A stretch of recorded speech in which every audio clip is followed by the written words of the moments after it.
Você pode abrir sua Bíblia comigo lá em Marcos, capítulo 3, de 13 a 19. Chegamos ao último culto do ano, né? E podemos agradecer ao Senhor por tudo que Ele fez e também continuar a mensagem, né? Aqui no Evangelho de Marcos, um desafios também para a nossa vida ano que vem. Marcos 3, de 13 a 19. Vamos ler? Diz assim a palavra de Deus, Marcos 3, 13 a 19. Depois, Jesus subiu ao monte e chamou os que ele quis, e vieram para junto dele. Designou 12, os quais chamou de apóstolos para estarem com ele e para os enviar a pregar, e a exercer a autoridade de expulsar demônios. Eis os 12 que designou: Simão, a quem acrescentou o nome de Pedro, Tiago, filho de Zebedeu, e João, irmão de Tiago, os quais deu o nome de Boanerges, filhos do trovão. André, Filipe, Bartolomeu, Mateus e Tomé. Tiago, filho de Alfeu, Tadeu, Simão, o Zelote, e Judas Iscariotes, que foi quem o traiu. Até aqui a palavra de Deus. Vamos orar mais uma vez? Pai querido, nós clamamos ao Senhor que fale conosco essa noite, compreendermos mais a Tua palavra e para sairmos daqui mais dispostos a completar a missão que o Senhor nos concedeu, a viver o Teu verdadeiro Evangelho. É o que oramos, em nome de Cristo. Amém. Irmãos, esse texto, por mais que pareça um texto apenas explicativo, né? Apenas dizendo os nomes aqui dos discípulos, nos ensina grandes coisas, né? Nos ensina grandes coisas. Eu queria fazer a primeira pergunta para você. É se você sente que você é um discípulo de Jesus. Percebe? E você tem isso no seu coração, que de fato você é um discípulo de Cristo Jesus. E se você é um discípulo de Cristo Jesus, se você entende dessa maneira, qual é então a sua missão? Alguns, por aí afora, dizem que são cristãos, dizem que são discípulos, né? Alguns, na verdade, se for perguntar assim, você é um discípulo? Alguns vão nem saber o que é isso, né? Não, eu sou crente. Não sou discípulo, não, sou crente. Mas todo crente, todo cristão, ele deve ser um discípulo de Jesus. Na verdade, o nome cristão, ele veio somente lá em Atos. Mas o nome daqueles que seguiam a Jesus era primeiramente, e antes de mais nada, discípulos. Então nós somos discípulos de Jesus. E como então os discípulos de Jesus devem agir? Qual é a sua missão? Qual a sua missão aqui na terra? É o que nós vamos ver aqui. Então, qual a função e a vida dos discípulos e a vida dos apóstolos? A estrutura, então, do nosso sermão, ele vai ser dividido em 2 pontos. Primeiro, versículos 13 a 15, o chamado e a função dos apóstolos. E depois, versículos 16 ao 19, a vida dos apóstolos. Então, como foi a vida dos apóstolos?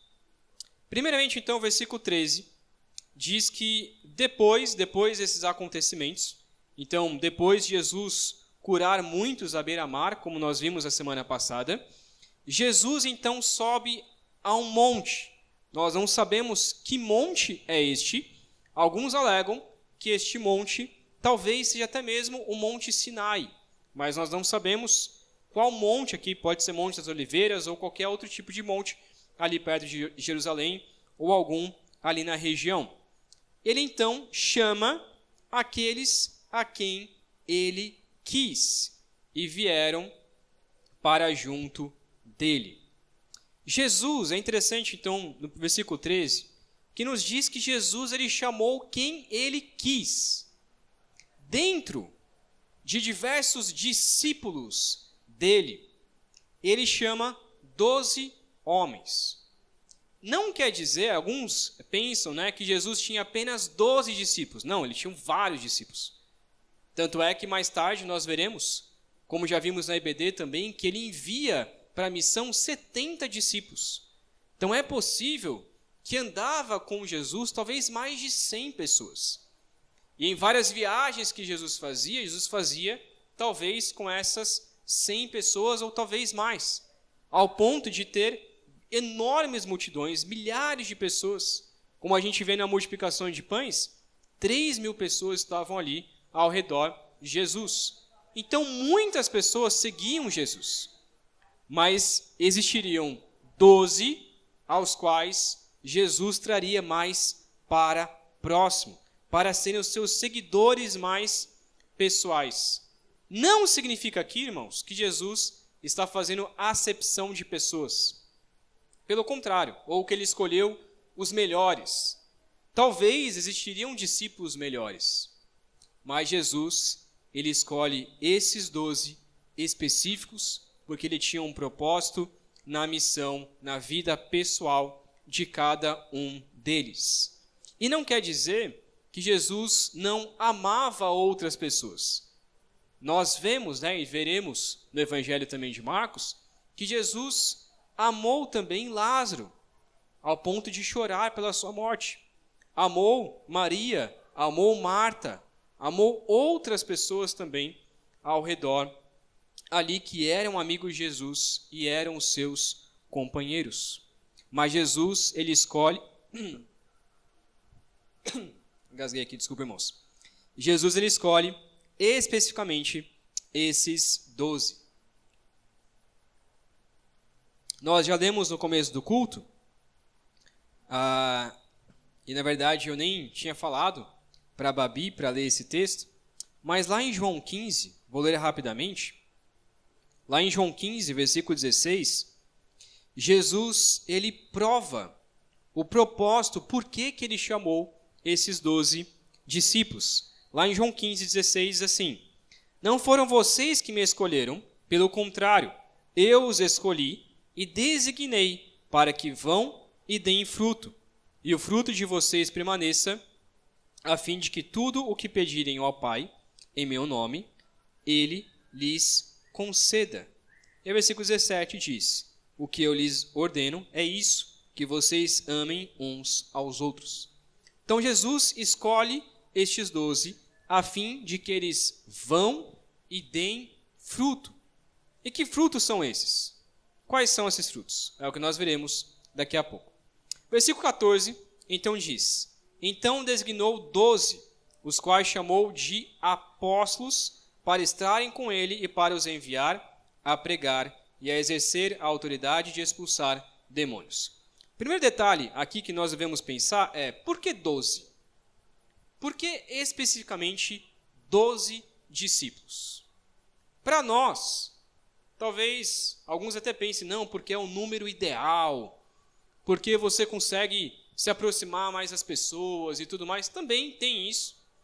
Mas, para um judeu do primeiro século, ele iria fazer imediatamente a conexão do número, entre o número dos discípulos, com as 12 tribos de Israel. E o que isso tem a ver? Os 12 discípulos simbolizavam as 12 tribos de Israel. Em que sentido? Isso explica, então, também mais tarde, por que os discípulos estavam empenhados, como a gente vai ver daqui a pouco, em escolher depois um substituto para Judas, que foi então Matias. Mas a ideia aqui dos 12 discípulos era que Jesus estava completando aquilo que as 12 tribos de Israel não conseguiram fazer. As 12 tribos de Israel, elas foram chamadas para pregar as boas novas, para pregar o evangelho, para pregar a lei aos povos vizinhos. Então, cada tribo seria distribuída em um local diferente, e todas essas tribos ali poderiam alcançar os povos vizinhos ali em Israel. e chamar pessoas para adorar ao Senhor. Mas eles não conseguem completar isso. Pelo contrário, o que eles fazem é se dividir, como nós vemos na história, e então serve praticamente, só resta apenas uma tribo, que é a tribo de Judá, que é a tribo que, entre aspas, se mantém fiel ao Senhor, mas mais tarde também é praticamente dizimada, praticamente destruída. Então eles não conseguiram completar, e Jesus chama então esses 12 discípulos para dizer: vocês vão completar aquilo que Israel não conseguiu fazer. Nós entendemos na história que o próprio Cristo é o novo Israel. Ele iria então iniciar a sua igreja, iniciar um novo povo, com base então nesses 12 homens, nesses 12 discípulos. Atos 2, 42, um texto que nós conhecemos, um texto que nós sabemos, deixa claro também que a igreja, ela só é igreja se permanecer no ensino desses apóstolos. Perceba, esses apóstolos, esses 12 apóstolos, como nós veremos daqui a pouco, eles não são papas, não são santos, no sentido de, entre aspas, santos aqui, porque eram santos, por serem cristãos, mas não eram santos no sentido de não serem sem pecados. Sem pecado. Na verdade, a Bíblia deixa bem claro que eles eram bem pecadores, assim como eu e você. Como, por exemplo, Tomé, que nem acreditava na ressurreição de Cristo Jesus. No entanto, eles também não devem ser adorados. Nós não devemos adorá-los, como a Igreja Católica faz em chamá-los de São João, São Judas, São Tomé e etc., considerando eles como se fossem pessoas poderosas e santas e canonizadas. Não, eles eram pessoas comuns. E Deus chamou essas pessoas comuns, então, para continuarem a sua missão. Mas nós devemos respeitar o ensino deles como autoridade sobre a igreja.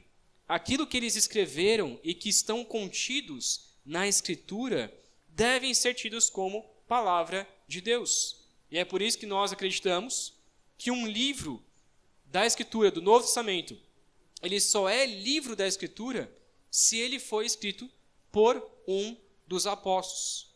Ou se ele foi escrito, então, por aqueles que estavam junto com os apóstolos.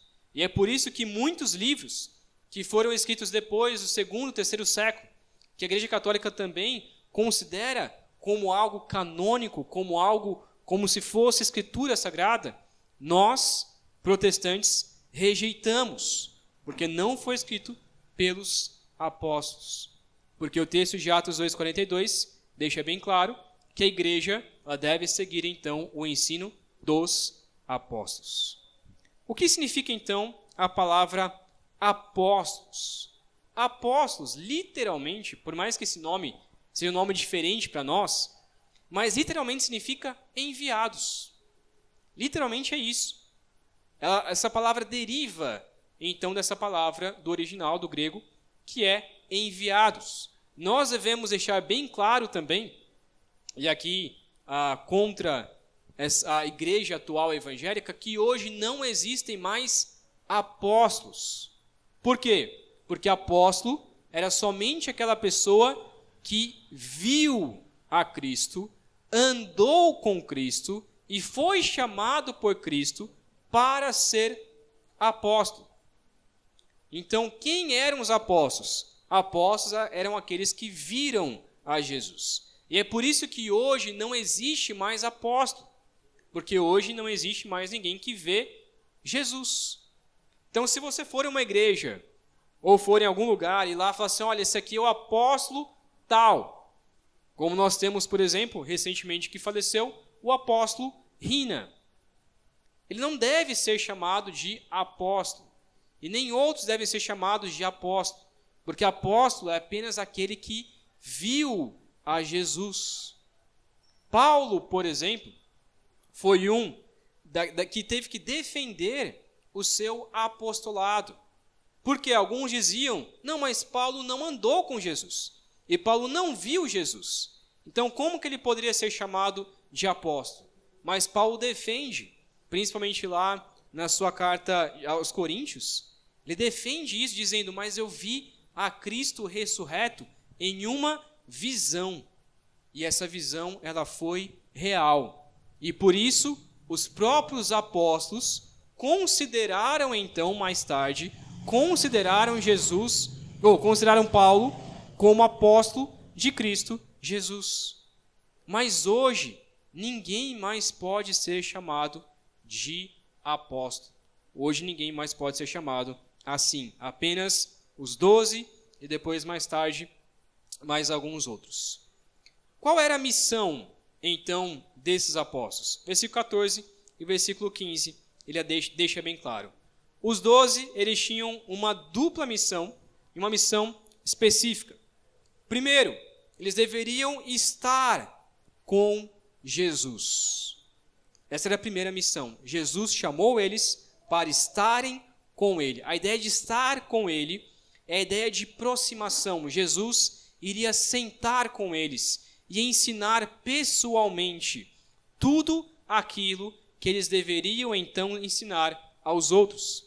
Nós veremos mais tarde, acho que no capítulo 4, depois de Jesus contar sobre a parábola do semeador, diz que Jesus ele ensinava as parábolas, ele explicava as parábolas para os seus discípulos, mas não explicava para a multidão, ele só contava a parábola, mas para os discípulos, para os apóstolos, ele explicava particularmente o significado de cada uma delas.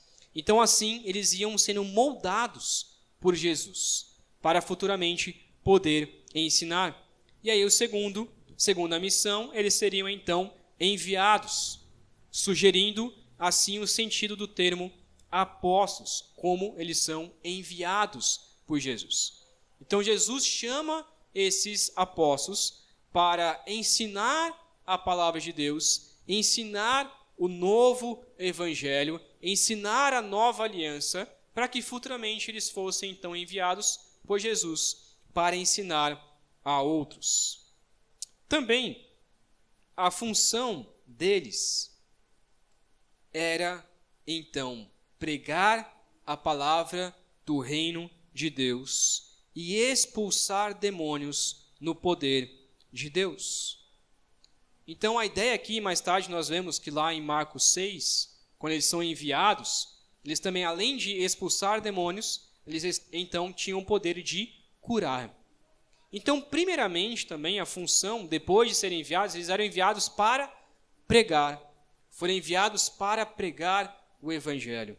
E esta era a função deles. Lá em Atos 6, nós encontramos os discípulos deixando isso bem claro. Que enquanto os diáconos iriam servir as mesas e cuidar das funções da igreja, os presbíteros, que são os apóstolos, e depois os presbíteros, tinham a função então de pregar a palavra de Deus. Essa seria a primeira função então de um apóstolo e também a função mais tarde de um presbítero. Eles iriam pregar a palavra, aquilo que Cristo Jesus o ensinou. E então também expulsar demônios no poder de Deus. Por que isso? Porque eles continuariam a missão de Cristo Jesus. Jesus daria o poder para esses apóstolos para expulsar e curar pessoas.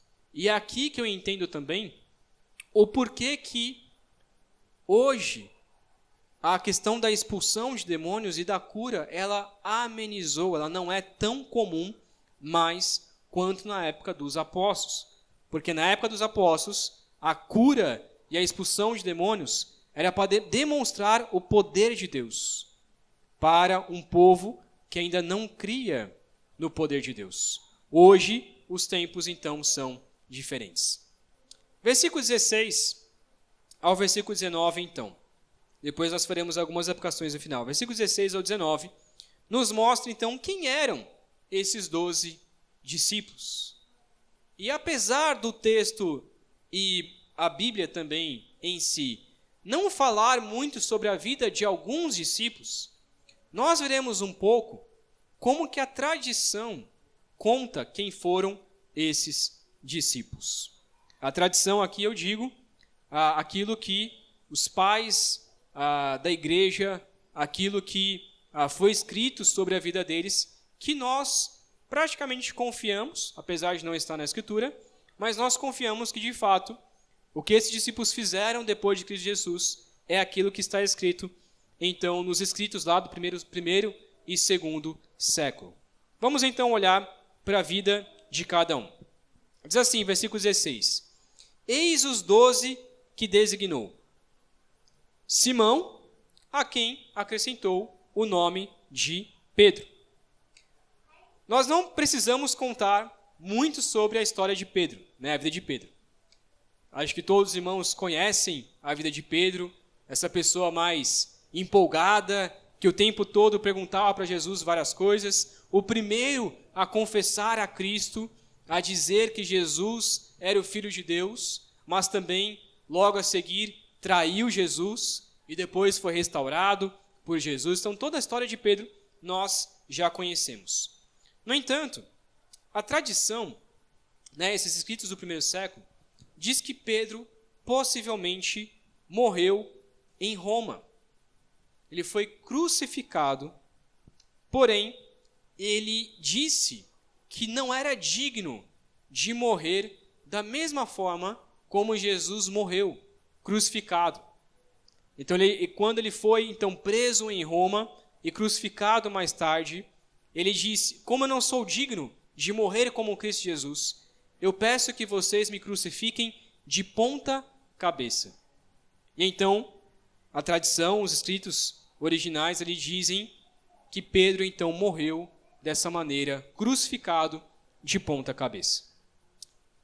Eu vou sempre falar, só para explicar para vocês, praticamente o que cada um dos discípulos fez e como então foi a sua morte, para depois fazer algumas aplicações no final sobre isso, ok? O texto continua e diz então sobre Tiago, que era filho de Zebedeu, e também João, o seu irmão. Tiago, ele viveu e talvez foi o primeiro pastor ali em Jerusalém, na primeira igreja. Ele talvez foi o que liderou a igreja, enquanto os outros discípulos eles foram espalhados a pregar o evangelho para os outros lugares. Tiago talvez foi esse que permaneceu ali na igreja e foi o pastor da igreja de Jerusalém. A morte de Tiago é a única descrita na Bíblia. E é bem interessante. Diz lá em Atos 12, 1 a 2, que ele foi morto à espada pelo rei Herodes. É a única morte dos apóstolos descrita então na Bíblia. Ele foi morto à espada pelo rei Herodes. O texto continua, então, fala sobre João, que nós conhecemos bem da história, né? João, o discípulo amado de Jesus. João, ele pregou por diversas vezes, em diversos lugares, e talvez foi assim como Paulo, que ia para todos os cantos, ia para vários lugares. João, ele, como nós sabemos lá em Atos 1:9, ele foi preso na ilha de Patmos, aonde teve então a visão que nós conhecemos como a visão de Apocalipse. Essa ilha de Patmos era uma prisão aonde eles jogavam os presos ali nessa ilha e falavam: daqui a um tempo a gente volta. E aí davam alimento, tinha alguns soldados ali para cuidar deles. Mas João então foi preso nessa ilha. Uma forma, a única forma de impedir João de pregar o evangelho é prender ele nessa ilha de Patmos. Ele teve então essa visão, que é a visão de Apocalipse que nós conhecemos, e talvez, é bem provável, que ele morreu de velhice. Foi o único dos apóstolos que não foi martirizado. Ele morreu de velhice. Alguns dizem que morreu na ilha de Patmos, outros dizem que talvez João, ele voltou para Roma, continuou pregando o evangelho ali e morreu então em Roma. O texto continua, então, fala de André, que era irmão de Pedro. André pregou o evangelho na Grécia e foi crucificado em uma cruz, só que essa cruz diferente, uma cruz em forma de X. Então a tradição diz que essa cruz era em forma de X e foi assim que ele foi crucificado. Filipe, o texto diz então sobre Filipe, ele pregou o evangelho na Frígia e também foi martirizado. Depois fala sobre Bartolomeu, um dos nomes que quase a gente não lembra, né? Porque o nome de Bartolomeu também, no Evangelho de João, por exemplo, ele chama de Natanael. Então, eram esses dois nomes, Bartolomeu e Natanael. Ele pregou o Evangelho na Índia. Então, talvez você nunca soube disso, mas o Evangelho tinha sido pregado também na Índia. E ele foi martirizado também. Nós não sabemos como ele morreu, mas possivelmente foi martirizado. Mateus, que nós conhecemos, que é chamado também de Levi, cobrador de impostos, pregou o evangelho na Etiópia. Isso, na Etiópia. E então ele foi martirizado também, nós não sabemos como. Depois fala sobre Tomé. Tomé também pregou o evangelho na Índia. Então aquele Tomé que não acreditou na ressurreição de Jesus, que teve que encostar em Jesus, ele pregou também o evangelho na Índia e foi martirizado. Tiago, que é filho de Alfeu, ele pregou o evangelho na Palestina. Essa mesma Palestina que nós vemos hoje, mas uma Palestina diferente daquela época, ele pregou o evangelho lá, e talvez depois tenha ido para o Egito para pregar o evangelho ali, e também foi martirizado.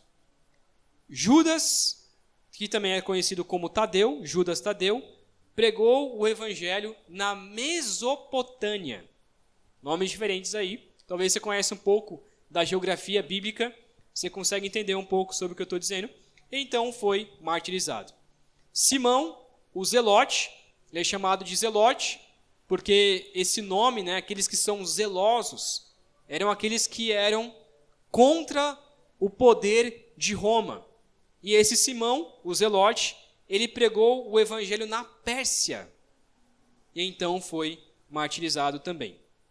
E por fim, nós sabemos então sobre Judas Iscariotes.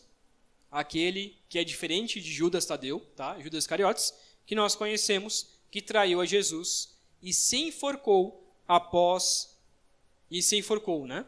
Depois de ter traído Jesus, depois de ter jogado ali as 30 moedas. Nós não sabemos se aquilo ali foi apenas um remorso, se foi arrependimento de fato. Acredito que foi apenas um remorso. Ele então não se arrepende verdadeiramente e então se enforca. E aí mais tarde, após a sua morte, ele foi substituído por Matias, mantendo então o número dos 12 apóstolos. Depois, alguns também foram considerados como apóstolo. Por exemplo, Tiago, irmão de Jesus, a qual nós temos também o livro de Tiago. O livro de Tiago ele foi escrito pelo irmão de Jesus, era um dos irmãos de Jesus. E também o próprio apóstolo Paulo, que nós encontramos que depois foi chamado de apóstolo. O que nós podemos, então, olhar para a vida destes homens, dos apóstolos de Jesus, e o que isso tem a ver com a nossa vida? Primeiramente, é que você percebe que todos esses homens, com exceção de Judas, creram depois da morte e ressurreição de Jesus, creram na morte e ressurreição como a verdade máxima para as suas vidas. Não faz sentido algum nós falarmos que toda essa história da Bíblia não faz sentido, porque ninguém morreria martirizado e mortes tão terríveis por uma mentira.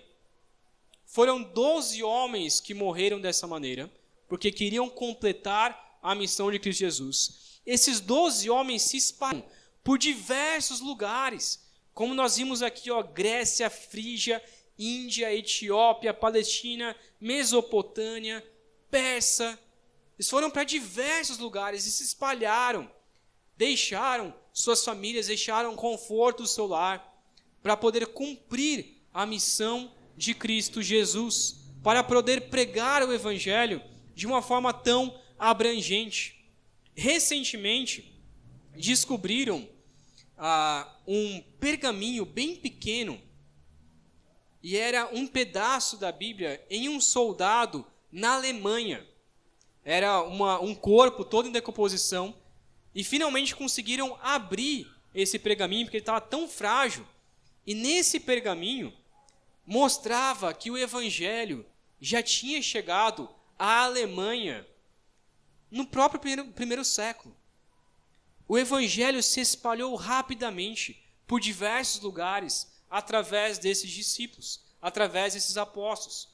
Os apóstolos entenderam fielmente: nós precisamos pregar o Evangelho a outras pessoas, precisamos alcançar outros povos, precisamos ir para todos os lugares, precisamos nos espalhar.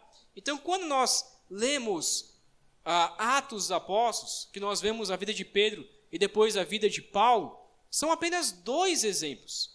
A gente olha para a vida de Paulo e diz assim: nossa, Paulo fez 2 viagens missionárias e foi para tantos lugares, tantas regiões. Sim, Paulo de fato fez isso e plantou diversas igrejas, mas ele não foi o único. Os 12 apóstolos também fizeram isso.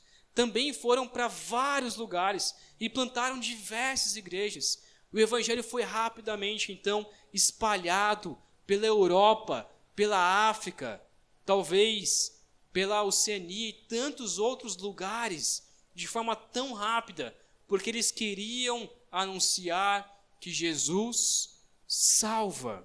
Eles queriam anunciar isso. O que isso tem a ver com a gente? Primeiramente, Jesus continua nos chamando para continuar a sua missão. Você não vai ser chamado para ser apóstolo, mas você também é chamado.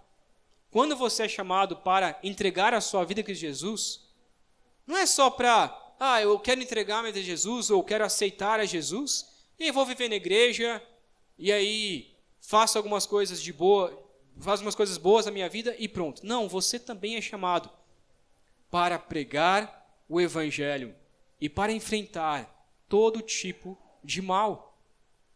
Você também recebe o poder do Espírito Santo para enfrentar todo o mal. Você também foi chamado para continuar essa missão, para continuar a missão de Cristo Jesus.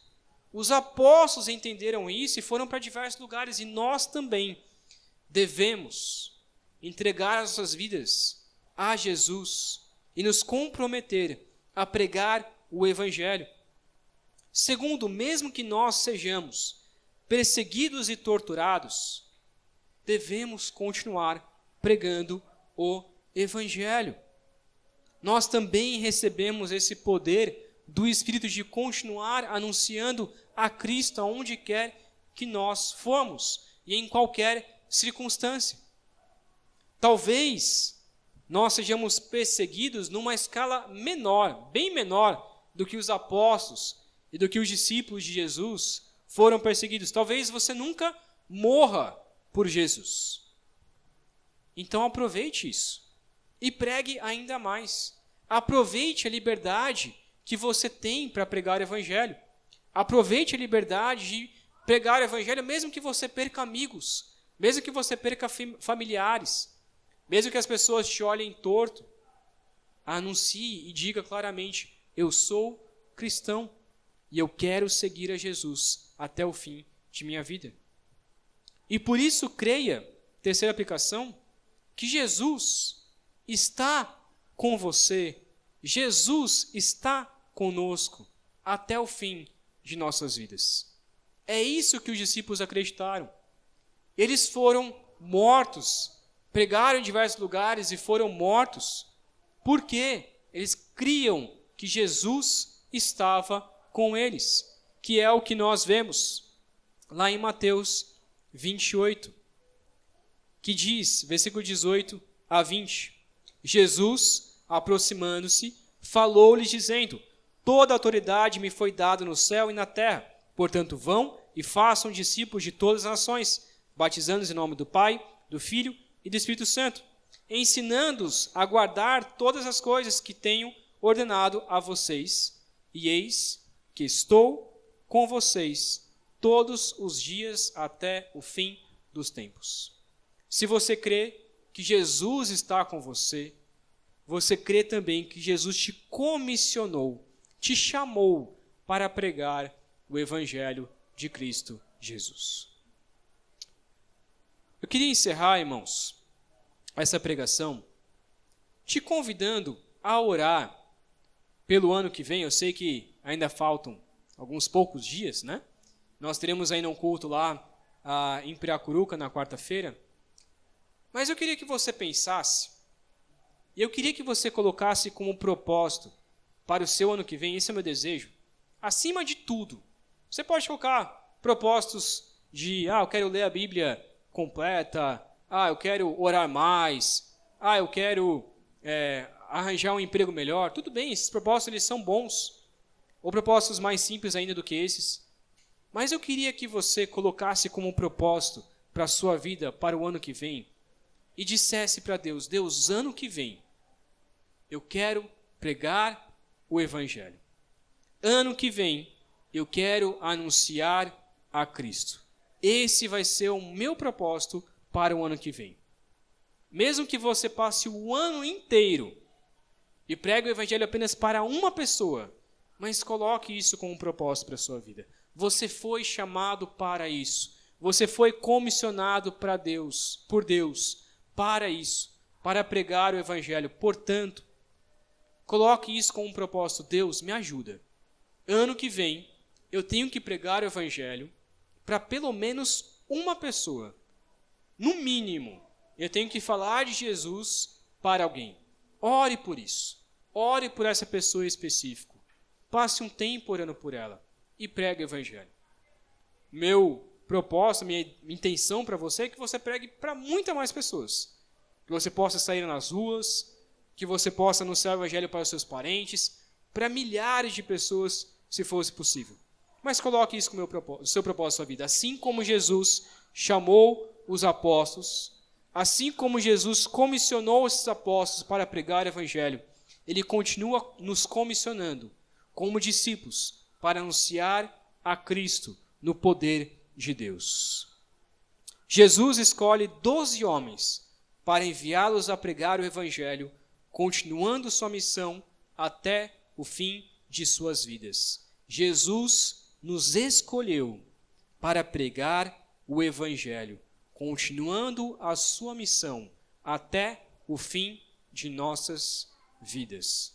Que esse seja o propósito, então, não só para o ano que vem, mas de toda a nossa vida.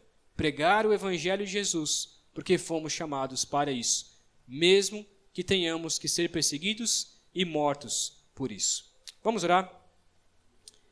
Pai querido, obrigado, meu Deus, pela sua graça e pelo seu amor sobre nossas vidas. E pedimos, ó Pai, que o Senhor nos dê mais coragem para anunciar a Cristo. Assim como esses apóstolos que foram chamados pelo Senhor, que pregaram o Evangelho até o fim de suas vidas, que entenderam o valor do teu Evangelho, entenderam a importância do seu chamado e pregaram o Evangelho a toda a criatura que eles encontravam. Ó Deus, nos ajude a termos essa mesma coragem, porque nós temos o mesmo poder que eles tiveram, nós temos o mesmo Espírito que habita em nós e que nos ajuda a anunciar a Cristo aos outros. Portanto, Pai, eu te peço, nos ajude a completar a missão de Cristo, nos ajude a continuar esta missão até o fim de nossas vidas, ainda que sejamos perseguidos, que teu Evangelho seja pregado através de nós. É o que oramos pedindo a coragem para que ano que vem nós estejamos mais dispostos a anunciar o teu amor e a sua graça àqueles que ainda não te conhecem. É o que oramos em nome de Cristo Jesus. Amém. Amém. Irmãos, apenas um outro aviso que eu mandei lá no grupo também. 2 avisos, na verdade. Primeiro, se você quer ler a Bíblia ano que vem inteira, se você, talvez esse ano você não conseguiu, ou você conseguiu, mas se você quer ler a Bíblia inteira, e eu quero te incentivar a isso, eu tenho duas propostas para você. Primeira, se você quiser apenas um plano, pastor, eu quero um plano de leitura impresso para eu colocar na minha Bíblia, você pode me pedir, eu posso imprimir para você e te entregar. E até te dar diversas opções. Nós temos diversos modos de ler a Bíblia. Você pode ler de Gênesis a Apocalipse, você pode ler uma parte de Gênesis e ir para Salmos, e depois também uma leitura no Novo Testamento, então ler uma do Antigo, Salmos e Provérbios, e Novo Testamento também tem dessa forma. Tem também da forma de você ler de forma cronológica, então de acordo com as datas, de acordo com conforme foi sendo escrito. Então há muitos métodos, há muitos modos de você ler a palavra de Deus. Se você quiser fazer assim também como o irmão João, que escuta a palavra de Deus, você pode também. Tem vários áudios que você encontra para você poder escutar. Um dos que eu recomendo, que é até o que o irmão João também escuta de vez em quando, que é o do pastor José, que veio aqui, o José Hilário, que veio aqui na igreja. Tem todos os vídeos, ele postou já todos lá no YouTube, de Gênesis a Apocalipse. Ele faz essa mescla lendo do Antigo, os Salmos e Provérbios e do Novo Testamento. Tem lá narrado para você colocar no YouTube, e aí cada dia você pode colocar para você escutar. No entanto, se você quer, um dos motivos, né, que talvez se não tenha conseguido ler, ou nunca conseguiu ler, é porque às vezes chega lá em Levítico, Números, né, e a gente já desiste. Fala, nossa, é muito chato, e aí fica muito cansativo, e aí às vezes as pessoas desistem logo de cara. Diante disso, pensando nisso, eu, além de mandar aquele link lá no grupo, para você poder ler junto com a gente, através do aplicativo da Bíblia, conversando também com o José Hilário, nós criamos um grupo no WhatsApp para as pessoas que querem ler a Bíblia inteira em 2025. E este grupo do WhatsApp vai ser com diversas pessoas, tanto aqui da igreja, tanto de outras igrejas também. Quem quiser entrar também nesse link, você pode mandar para quem você quiser. Esse grupo vai ser aberto para quem quiser entrar, para que a gente possa colocar e incentivar diariamente pessoas ali naquele grupo, dizendo, olha, hoje a leitura é de Gênesis de 1 a 3, e aí, na medida que a gente for lendo, a gente vai colocando algumas informações, a gente vai explicando alguma coisa, se alguém tiver alguma pergunta, a gente vai poder responder. Então, a intenção é incentivar as pessoas a lerem a Bíblia inteira em 2025. Se você quer participar disso, você não é obrigado, apesar de que eu te incentivo muito a isso, mas se você quer participar disso, me peça o link do grupo, depois eu posso postar lá no grupo também da igreja, e você pode entrar, então, e aí todo dia a gente vai postar qual que vai ser a leitura daquele dia, e então algumas informações sobre aquele texto, ok? E se você quiser também entrar no aplicativo da Bíblia, né, aquele link que eu mandei, você pode entrar também, que a gente vai utilizar esses dois métodos, tá bom? Então, depois também eu vou gravar um vídeo, já gravei esse vídeo, na verdade, eu vou postar depois no grupo da igreja, depois do Instagram, para incentivar mais pessoas a lerem. E eu quero te fazer esse convite, né? Leia a Bíblia, coloque isso com um compromisso. Talvez você nunca tenha feito isso, mas você vai ver que ler 3 capítulos da Bíblia por dia são 15 minutos. Você pode ler um capítulo de manhã, um capítulo à tarde, um capítulo à noite. Você pode botar para ouvir. Então, caso você não consiga, poxa, não consigo ler, mas você está no carro, ou você vai tomar banho, vai lavar louça, vai fazer qualquer coisa, coloca ali. Tem, nesse aplicativo da Bíblia, tem como você escutar. Então, tem como você apertar um botãozinho e você vai escutar a Bíblia. São 3 capítulos por dia. Em 15 minutos, você consegue ler.